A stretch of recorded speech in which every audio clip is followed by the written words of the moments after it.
Welcome to the Digital Enterprise Society podcast, addressing all aspects of the digital enterprise, inspiring connection without boundaries and creation without limits.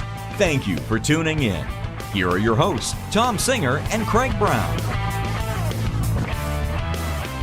Hey, and welcome to another episode of the Digital Enterprise Society podcast. Thank you so much for coming along on the journey of this show that we started a year and a half ago so that there could be a resource for everyone who works in and around PLM. The Digital Enterprise Society, it is a forum for the exchange of ideas surrounding the tools, processes, and practices used across the product lifecycle. To learn more, visit digitalenterprisesociety.org. My name is Thom Singer, and I have the honor to co-host this show every single week with Craig Brown. Craig is an industry veteran and former PLM leader at General Motors. Hey, Craig, how are you today? I'm good. It's good to hear your voice again, Thom. We got an interesting topic today about working remotely, so we'll get into that here in a second. And that's something I think a lot of people are doing right now, so that's probably a great topic. And every week we try to bring you great topics, right? Craig and I go out of our way to find people who can come and talk on this podcast, and so that we can have interesting interviews and ideas to help all of our listeners enhance and grow their careers.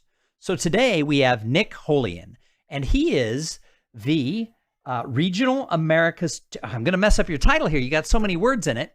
He is the Regional Chief Technology Officer for DXC, and his team works to solve customers' critical business problems. We're going to talk a little bit about that with him today. So Nick, welcome to the show.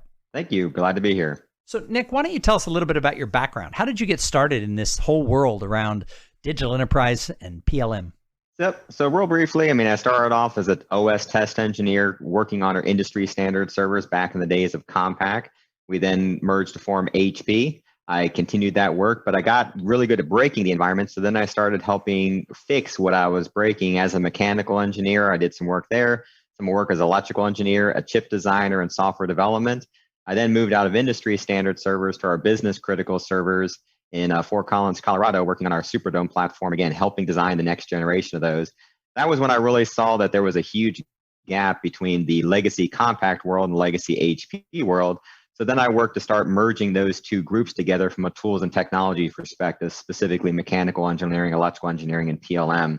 At that point, Randy Mott came in and we had authority to basically do that across the entire corporation, 154 business units.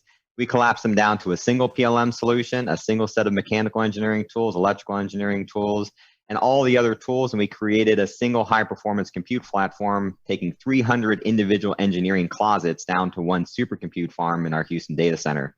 I was recruited by our services to kind of take the work that we had done there, and I led to our customers and see if we can help solve similar business problems. We formed our own PLM practice with an HPE at the time as a spin-off of the HP-HPE merger. My old boss, Rob Link, and I created that practice. We grew it to second in the world. And then I've taken over as a chief technologist, running the automotive and energy industry, continuing the work within the PLM space and a lot of the engineering work. And I've recently taken over as the America's Regional Chief Technology Officer for DXC. So Nick, you and we've crossed paths over the world at PLM, over the days at PLM World. And also, it's nice hearing Rob's name. I hope he listens to this. Let him know about it. Rob and I did a lot of things, including some university programs together at a program that General Motors had created, and several of you, HP and EDS and what is now DXC, were all a part of. So the BASE program, yes. Yeah, thanks. And like so many things, including me, it got retired. But in any case, when we were talking about topics, you brought up this engineering remote visualization. And I think, we're all dealing with the pandemic. Most of us are working from home if we're able to. Maybe we go into the office once in a great while, depends on where you are in the country. But I'm kind of curious, were you guys already working on remote visualization, or did it become a priority based upon these stay-at-home orders and all the rest? So we created the original remote visualization, as far as I'm aware, back in HP when we did this massive consolidation to our Houston data center, because high performance compute is such a critical part of an engineering environment. You couldn't send massive gigabytes of terabytes of data across these WAN links. So we brought all the engineers into the environment with remote engineering. That was at the very beginning when Citrix spawned 6.1 of Zen Server, and it really gave the first time the capability to pass through NVIDIA GPUs into a virtual machine to create an engineering class workstation. We've grown that over with many, many customers throughout the world, creating global environments for aerospace, defense, automotive, insurance, basically all industries. So it had been growing, but absolutely come March, it suddenly became a massive priority as all the engineers got sent home, and yet they still were expected to do the exact same work. Well, some companies took the approach, take your workstation with you. I'm sure you can appreciate those workstations are very large and require a lot of power. They're very noisy. And there was a big security concern associated with I'm taking my engineering application data and everything, and now I'm transmitting that data constantly in and out of the company. So what remote engineering does, besides the fact that, again, it took a high priority in March, it really helps drive companies back to a better security model by moving that engineering data back into the data center.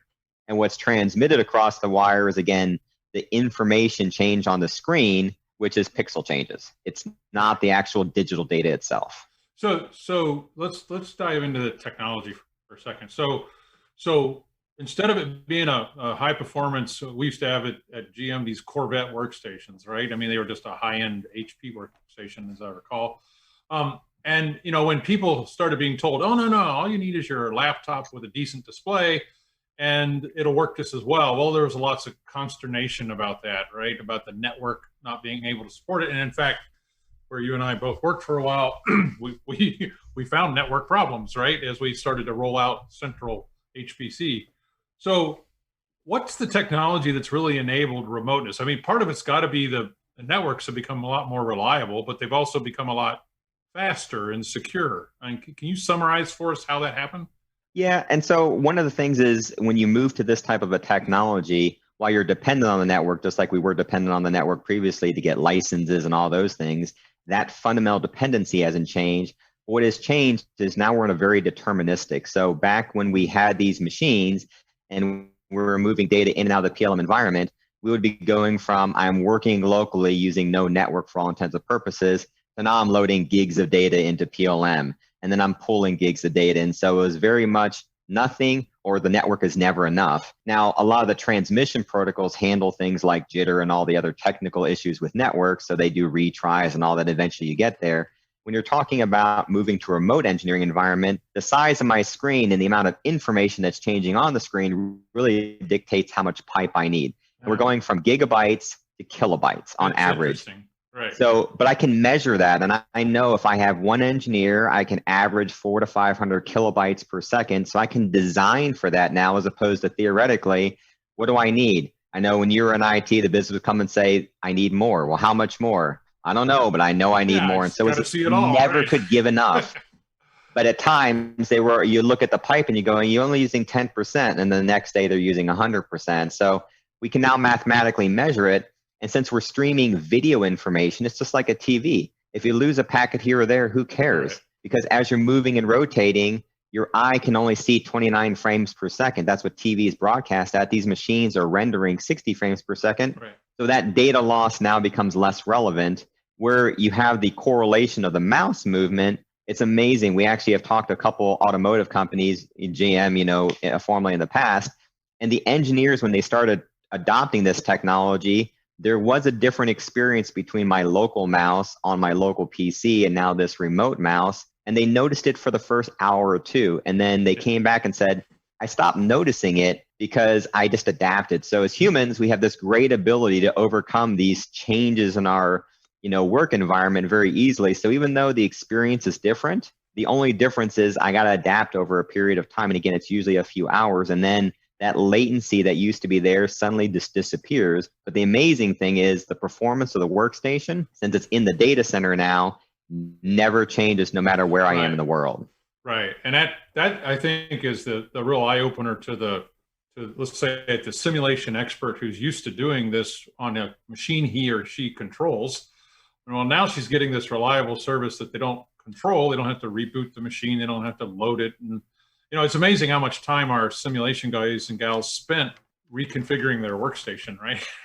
Exactly. So now, in addition to being more efficient, they could work from anywhere. Well, and then March came and they have to work from somewhere other than the cube mate next to them, right? They've got to be remote from each other. So what else has happened since the spring that either has encouraged remote work or maybe has enhanced the remote visualization capabilities? So, I mean, there's constant technological advancements. I mean, NVIDIA, one of our strategic partners, as well as obviously AMD on the GPU side, they've really driven massive improvements in that sharing technology of the GPU. So we're buying just gargantuan GPUs, 16 gig, 32 gig GPUs, right, and time slicing them up so that multiple users in there. Higher density obviously reduces the economics associated with it. The transmission protocols, they were growing infinitesimally in terms of their performance.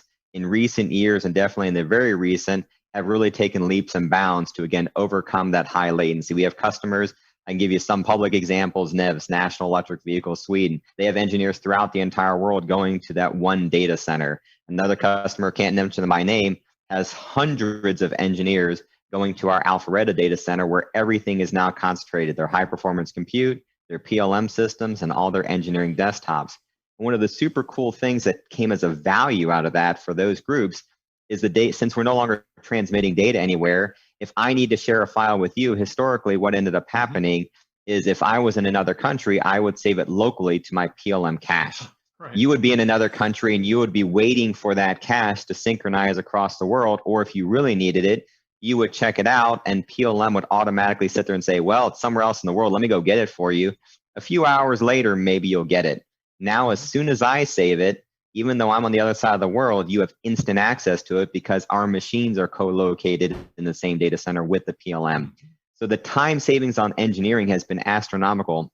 When the companies reduced their turnaround time on part changes by 80% when they implemented remote engineering, because they're no longer waiting for this follow the sun activity. As soon as the guy in China was done with it and he saved it, American guy immediately picked up on it, right, moved it over to Europe and everything else. So this was an aerospace company. And when they have a plane sitting in the hangar needing a repair part, minutes count. And so they were in a huge issue with, these delays. All of them went away. They won a lot of awards doing this. Not to pull your chain. They counted up until April when we stopped flying, but never mind. Exactly. It's still a matter. The criticality is still there, but yes, it's less still matters impactful. To the defense guys, right? They haven't stopped doing what they do for a living. So exactly. Okay, so you've got the ability to do this in a central server. Now the data transport's internal, so between simulation codes and PLM systems, it's all much more predictable, much more manageable. This sounds like something only big companies like what you and I are part of can afford. Can this scale down to a small company, to somebody that's got a few dozen engineers? Maybe they're located in a couple locations around the world? Absolutely. Is there an entry point that you got to be so big or use so much before it makes sense? No, I mean, you can buy these services and we support these services on the cloud. So you can do it on individual engineers. Now, don't get me wrong, the cloud is more expensive when you type about that type of a model for an individual engineer. You're one of the few people who admit that, but keep going. But we have implemented this on-prem for as little as 12 engineers in some companies, all the way up to thousands of engineers. Now, the infrastructure that's supporting a 10-user environment is obviously not as multi-redundant and hardened as a large corporation. And so there, we have 2 servers. So we have a 2-node cluster supporting it. So there's less fault tolerance there and less resiliency than a massive, 100-node cluster, where if I lose 2 or 3 or 5 servers, no issue. But we do want to make sure that there's at least the ability financially to support a cluster of a small size, even if it's 2-node, just so that way the engineers are not without a machine if they need it. Okay, so you and I just wandered. Let's help the audience a little bit. So people like Amazon Web, web services, and so these cloud companies coming from the other vendors in your space, right? The Amazons and the Microsofts. Are they bringing value to people like you as well as OEM users like what I retired from, or is it just changing the economics of the whole thing? I liked your comment about it can be more expensive. I would think that's true, and so if you are Amazon, you're benefiting. But if you're the user, I'm not sure you are benefiting unless you can't afford to stand it up, and then maybe that's how you start. So I don't know. From a DXC point of view, how do you guys answer this question? If I were the customer and I said, well, which way should I go? Which one's, what's the consideration? I mean, I know what we decided. You know what we decided. We're on-prem, right? We Exactly. At least for engineering development, we're on-prem for security reasons, right? But are all people like that, or is this changing? Are the Amazons of the world going to own all the clouds? I guess that's my question. Yeah, I would say we look at it from a couple different. First and foremost, we look at it from the performance envelope of the application you're running. If it's a simulation tool and you're running it very cyclical nature, there's an option there to use cloud technologies. I'll get to that in a second. If you're using it 100% of the time, 24 hours a day, the economics more point to an on-prem. As long as the footprint within your on-prem, you can utilize it again. 90% capacity is kind of a 90 to 95% is kind of a simulation high performance compute, benchmark. Now, where we are seeing movement to the cloud is really in two different spaces. The first is greenfield. If I don't have anything today, do the economics allow me? But when I go greenfield, I have to put my PLM in the cloud. I've got to put my desktops in the cloud. I got to put my compute in the cloud. Because again, I do not want to pay for that hidden cost. Sorry for the air quotes there, but really there's that transmission cost, which is really hard to understand when it comes to the cloud environments. But data movement in is really inexpensive. Data movement out costs a lot. And if I'm pulling gigs of data out on a constant basis, it gets to be expensive. So that's one application. The other one, which is the primary one that most companies are working on, is bursting. So I have my capacity on-prem, that's a fixed envelope.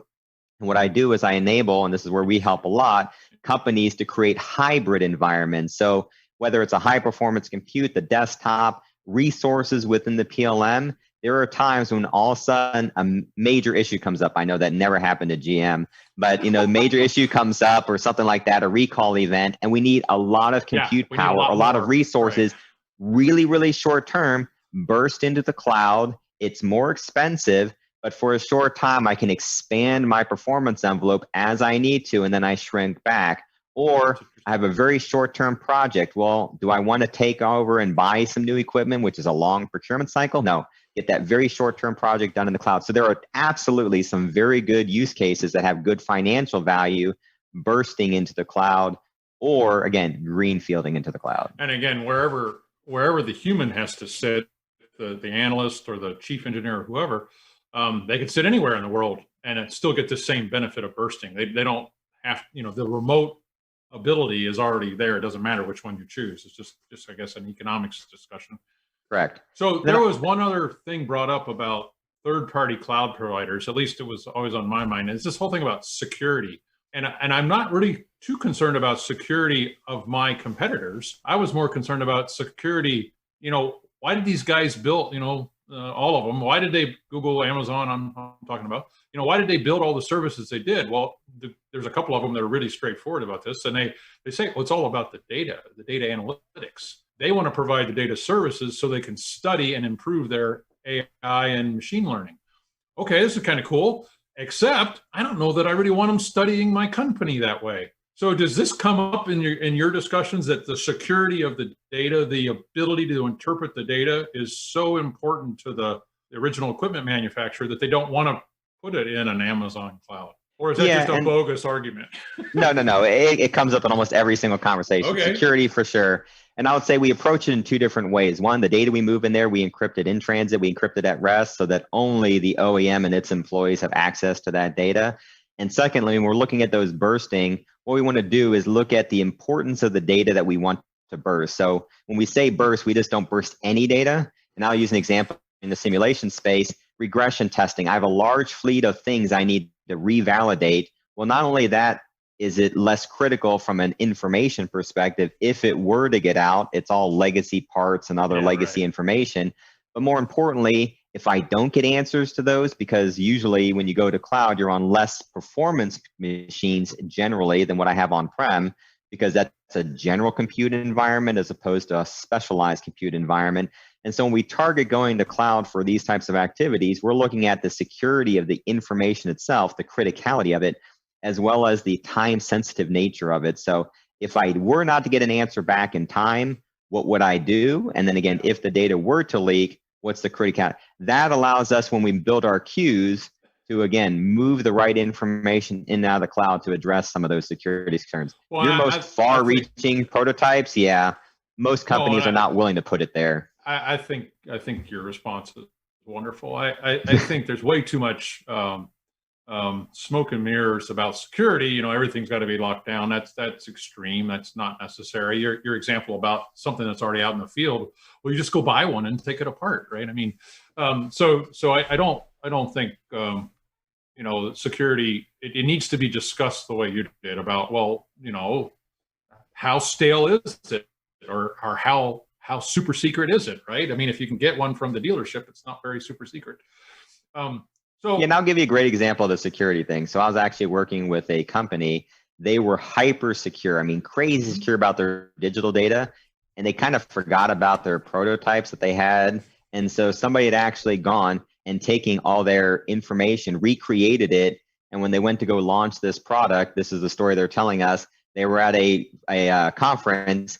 Their product was right next to their competitor's product, down to the paint colors themselves. Oh, wow. And they had actually lost everything. But the problem was not so much the lost revenue. They were concerned about that, of course, but they knew without question the quality of manufacturing was not there. But if someone's driving down the road and sees that product, and it's on the side of the road broken down, that's an association to the OEM, not the company that ripped it off. That's correct. Brand confusion. That was the brand loss. Yeah, okay. Was a huge issue. So talk a bit about enabling the business. So the business was forced to work remotely in the spring. You've got the technology and the options to make remote visualization work, remote simulation work. Are there other things the business needed to enable them to work remotely, or did they just realize, well, this is cool, it just works, and they went on with it? Not so much from a business. I mean, there were some process changes. Again, we tried to teach the companies that were adopting this technology how to work within this environment fundamentally differently. Because again, I'm no longer moving information back and forth that's now contained in there. So I want to improve things like check-in time. So I want to do it more frequently as opposed to historically, well, I would check in on Friday, and if it didn't work the next Friday, next thing you know, PLM is outdated by 2 to 3 to 4 weeks. Now there's no reason I can't check in daily because the check-in time is seconds now as opposed to minutes and hours. The biggest shift, though, was more on the IT side, because the first gut reaction of IT is, well, we need to enable VPN for everything.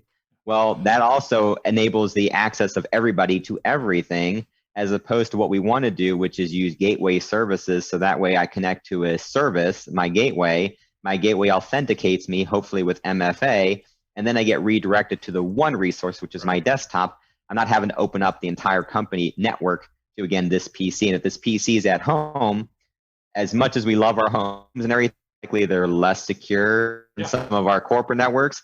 And we don't want to expose the corporate networking to this PC world at home, which might be less protected. So on that note, what people should have learned today is, in our little discussion, is that remote work is not only faster, but it's also more secure. And thanks to just, you know, you're just moving the pixels of the display, as you said earlier. Thanks to that, you could work anywhere, including your car, if you got to walk to McDonald's for a network access, or some of us live way out in the country, and every now and then my network provider drops me off, which I don't care for. But in any case, hey, you know, Nick, it's been good to catch up. I do miss meeting you guys at conferences. I hope I cross paths with both you and Rob one more time, at least. I don't know when that'll be.